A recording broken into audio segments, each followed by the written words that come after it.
মনে মনে ভাবলাম চেন্নাই, আমার এখন হলো অন্য টিম, তাহলে তো আমার মনটা খারাপ হয়। তো আমি কোনো কিছু নিয়ে আশা করি। ফেভারিট নর্মালি কলকাতা টিমের ভালো লাগে আর কি। শাহরুখ খান না, আমার কলকাতার সাকিব ভাই খেলছে, লিটন দা খেলছে, তো ড্রাফট এইসব নিয়ে চিন্তা কম করে আমাদের ফ্যামিলি। জাস্ট ওরা খেলা দেখলেই ভালো লাগে আর কি, মানে এত কিছু চিন্তা করে না কোন টিম হবে, কখন কি, এসব নিয়ে চিন্তা করে না।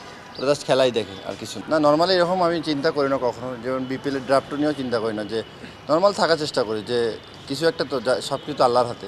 না অবশ্যই আমি আমার উপর কনফিডেন্ট আছি, তো ভালো দিন খারাপ দিন যে কেউ যখন তখন যাইতে পারে, তো আমি এত কিছু নিয়ে আশা করতেছি না। তো সেই দিনটা দেখা যাবে যখন আমার ওই সিচুয়েশন।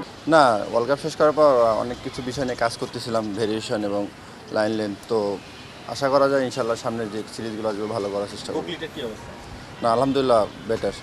মনে তো অনেক কিছু হয়, তো চেষ্টা করব যে ভালো খেলে তো অবশ্যই এক জায়গায় ভালো খেলে 2-4 জায়গায় অপরচুনিটি বাড়বে, তো আমি চেষ্টা করব। না ব্যাটিংয়ে আসলে স্পেসিফিক কাজ করা হয়, যে আমার রোলটা আমি যতটুকু আমার সামর্থ্য আছে ততটুকু দেওয়ার চেষ্টা করি, তো এতটুকু, বেশি কিছু করার চেষ্টা করি না। আপনার কাছে মনে হয় যে আপনি স্পিনটা ভালো খেলেন, পেস বোলার এগেনস্টে আসলে কাজ করার আছে? না অবশ্যই, কাজের তো শেষ নেই, শেখার তো শেষ নেই। এই জন্য আমি চেষ্টা করতেছি পেস বোলিং, স্পিন বোলিং আরও কীভাবে ডেভেলপ করা যায় নিজেকে। দেখেন আমি আফসোসের কোনো কিছু রাখবো না, কারণ আফসোসের তো কিছু নেই। যে সুযোগ আসবে, ওটা সুযোগ যদি কাজে লাগাইতে পারি, এটা আমার জন্য অনেক বড় কিছু। খেলতে পারলাম কি না সেটা দেখতেছি না আপাতত। না অবশ্যই অবশ্যই, এটা তো বাংলাদেশের 18 কোটি মানুষের একটা মানে প্রাণ নিয়ে যাচ্ছে আর কি। যেমন বাংলাদেশ টিম বাইরে খেলতে যায়, সেম টাইপেরই আর কি এটা হচ্ছে। তো আশা করবো ইনশাল্লাহ ভালো কিছু হবে।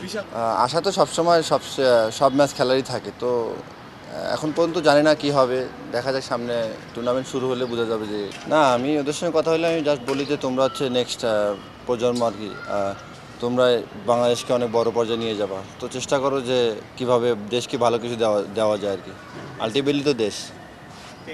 Thank you. Thank you.